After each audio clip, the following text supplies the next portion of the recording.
It is January 23rd, 2026. Lava is advancing down Mayon slopes, while ash and steam plumes climb about 100 meters into the sky. This is a volcano emergency. Down below, more than 4,000 evacuees are jammed into 13 shelters that are already overflowing. They cannot go home, and nobody can tell them when they will be able to. You can hear it. Crying kids, coughing grandparents, plastic bags rustling as families guard the few things they grabbed on the way out. And here is the part that keeps me up.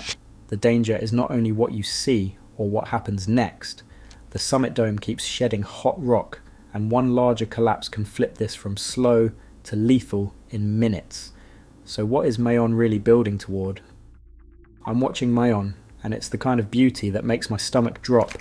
Mayon sits in Albay province in the Philippines Bicol region, and its cone is so perfect it's a logo. And that's the trap. But that geometry is exactly why it kills. Mayon rises about 2,462 meters, and its slopes are steep and smooth, like a ski run for fire. When a lava dome piles up at the summit, it doesn't ooze gently, it stacks, cracks, and collapses. And on a cone this steep, collapses don't crawl, they accelerate. That is why officials keep Mayon at alert level 3. A hazardous eruption is possible, and the danger is not only at the crater, it is everything that can rush down the channels. There is a 6-kilometer permanent danger zone around the summit for a reason. In 1814, Mayon's eruption buried the town of Cagsua and killed around 1,200 people. The church ruins still stand as a warning, so when you hear the phrase lava advance, do not picture a slow river. Picture a mountain built to turn one collapse into a race you cannot win. Think with me for a second, because Mayon's danger right now is not a vibe, it is a data set. On the January 23rd, 2026 update, PHIVOLCS reports that Mayon has had episodic mild magmatic eruptions since January 21st, 2026. That means magma is actively involved, not just steam. At the summit, a lava dome is being supplied, and a lava flow is being fed down slope. There are minor strombolian bursts popping at the crater. The plume headlines sound small, about 100 meters high, but the ground signals are the part that matters. In the last 72 hours, monitors logged 598 volcanic earthquakes. Not one dramatic movie quake, but constant internal movement, magma, gas, and rock adjusting under pressure.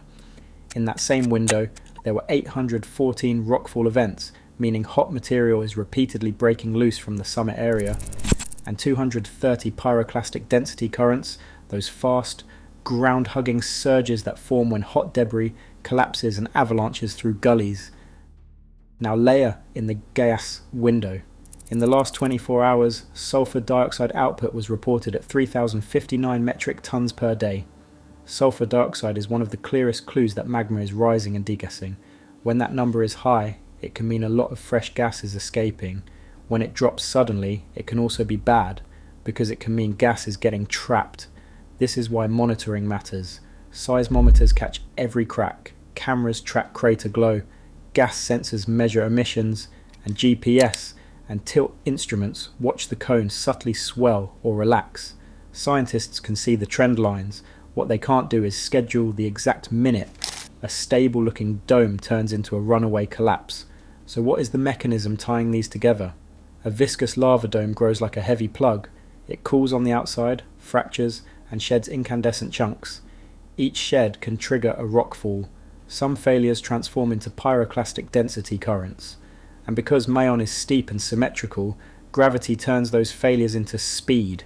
Add the longer trend volcanologists have flagged deformation and inflation since June 2024, and you get the uncomfortable picture.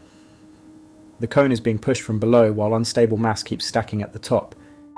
Here is why that is forcing the evacuation to stay tight. A lava flow can look slow from a distance. A 100-meter plume can look minor on a chart. But pyroclastic density currents do not care how it looks on camera. If you are inside the wrong gully or too close to the summit when a bigger chunk lets go, warning time can be minutes or less.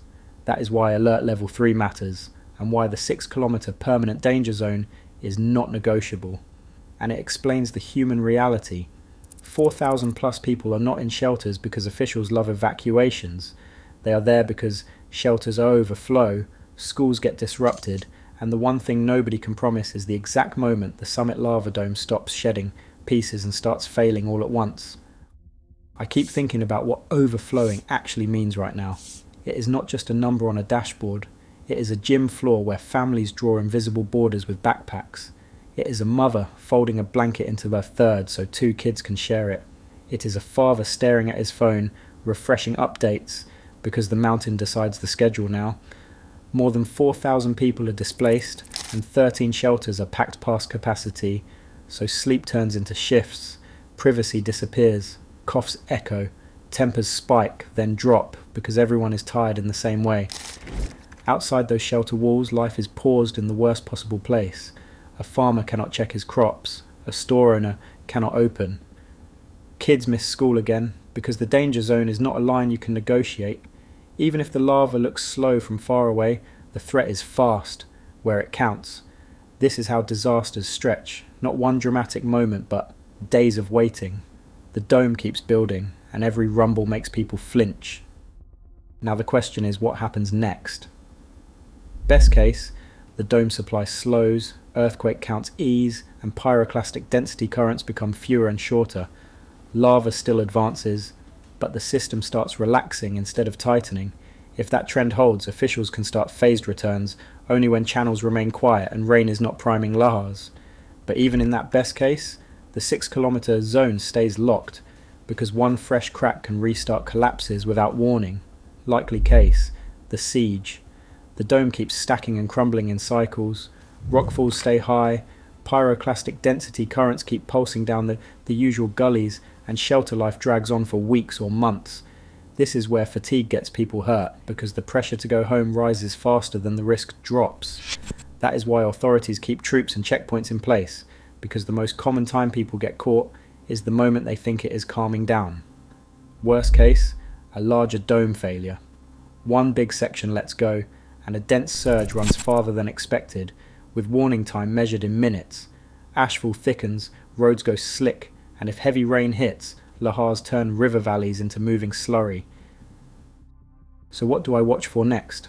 Not one clip, but patterns. Sustained tremor, faster deformation, sharp sulfur dioxide shifts, and pyroclastic density currents travelling farther or lasting longer. That's when active becomes escalating.